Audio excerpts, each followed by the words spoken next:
गोस्वामी जी आगे कहते हैं, कहूँ कहावत सबू कहत, राम सहत उपहास, साहिब सीतानाथ सो सेवक तुलसीदास। तुलसीदास जी कहते हैं कि सब लोग मुझे श्री राम जी का दास कहते हैं और मैं भी बिना लज्जा संकोच के कहलाता हूँ। कहने वाले का विरोध नहीं करता। कृपालु श्री राम जी इस उपहास को सहते हैं कि श्री जानकी नाथ जी सरीखे स्वामी का तुलसीदास सा सेवक है। इस प्रार्थना वाला प्रकरण भले ही गोस्वामी जी अपनी बात प्रभु राम को कह रहे हैं, पर हम लोग की बात भी कमोवेश यही है। किस मनस्थिति में गोस्वामी जी प्रार्थना कर रहे हैं? प्रार्थना क्या है?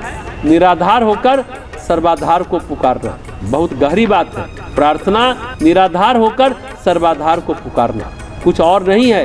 कोई और मोह का धागा नहीं है, कहीं और मुड़ना नहीं है, कुछ और से आशा नहीं, अब कोई और नहीं। जो हैं जो थे उनको हमने महसूस कर लिया है कि वो मिथ्या है।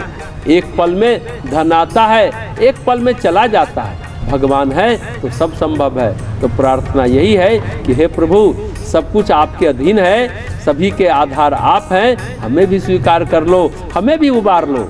रोग और बुरी संगत दोनों का साथ है, संग है, इसलिए हम दुर्बल हैं। इस मानसिकता में जीने वालों के लिए प्रार्थना घटित होता या उनकी इतनी अहेतुक कृपा हुई, इस आभार को व्यक्त करने के लिए इस गहराई से निकले भाव, वो शब्द प्रार्थना है। तुलसीदास इसी दोनों भावों से, भक्ति से भगवान को पुकार रहे हैं। ऐसा नहीं कि नेवला ही सर्प को मारता है, सर्प भी नेवले को मारता है, नेवले पर भी जहर चढ़ता है। कहते हैं गोस्वामी जी बार बार कि ये संसार हमें विष के अधीन कर देता है। औषधि के नाम पर आपका तीर्थ चित्रकूट है और आपका नाम है। बार बार स्मरण कर सचेत होते हैं, फिर अचेत हो जाते हैं, फिर स्मरण कर फिर सचेत होते हैं। अब आप ही सचेत करें। इस प्रार्थना वाले प्रकरण में एक बात गोस्वामी जी बड़ी मजेदार कहते हैं, सब आपको मेरा दास कहते हैं, मैं हूँ कि नहीं है मैं नहीं जानता।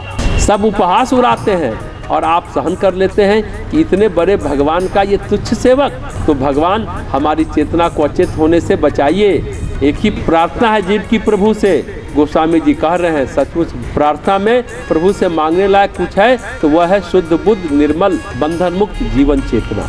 जीवन यहाँ हो या कहीं और हो, गोस्वामी जी कहते हैं, जेहि जोनि जन्मो कर्म बस तहाँ राम पद अनुराग। पता नहीं कर्म बस किस योनि में प्रकृति डाल दे।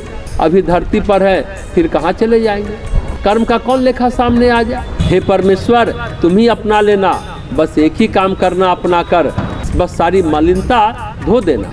तन की मलिनता रोग, तन का मैल, मन की मलिनता कपट और चित्त की मलिनता कर्म संस्कार यानी संबंध और संस्कार।